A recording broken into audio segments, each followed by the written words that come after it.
Hi, I'm Rhonda Litzenberger. I'm running for State Senate in the 2nd Legislative District. My apologies for not being in person at the candidates forum today. My daughter's getting married, so I hope that you can understand. My desire to be the next senator in the 2nd Legislative District is rooted in a legacy that began 6 years before Washington was a state, when my family homesteaded in Southwest Washington. I was raised in the 2nd Legislative District, and I've raised my children there. It's my home and my heritage, and unlike others, I will not be leaving. I'm committed to making our state a better place to live and work.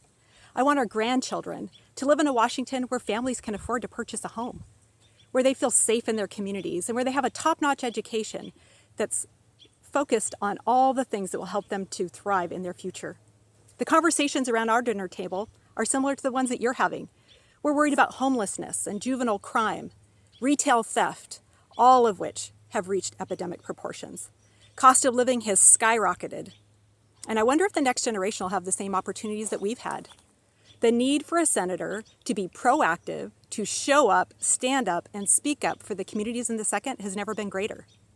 I will work to repeal the natural gas ban, eliminate hidden taxes in food, gas, and energy, reduce regulations that are causing the housing affordability crisis that we're in.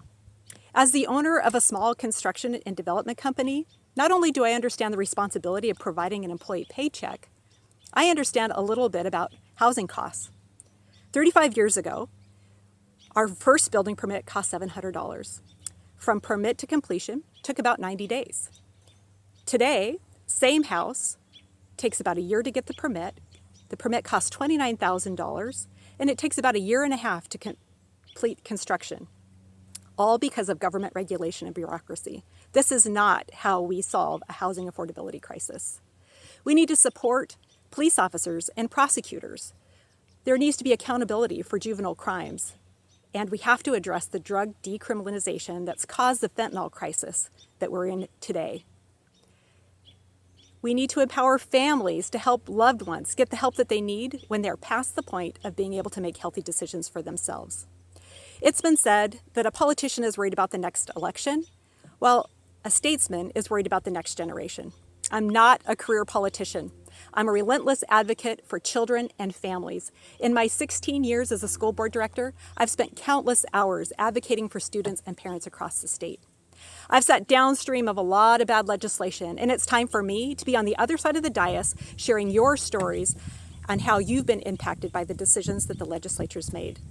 My reputation of hard work, community advocacy, and tenacity have earned me several notable endorsements from leaders such as John Braun, the Senate Republican leader, Senator Chris Gildon, Representative J.T. Wilcox, Representative Peter Arbano, Gary Edwards, Thurston County Council and former sheriff, and mayors of Yelm, Tenino, Eatonville, and Orting. We have a bright future in Washington. Hope is rising, and I can feel it. I hope that you can too. I have been uniquely prepared for such a time as this, but I can't do it alone. Please join me in creating a better future for Washington and support Rhonda Litzenberger for State Senate in the 2nd. Thank you.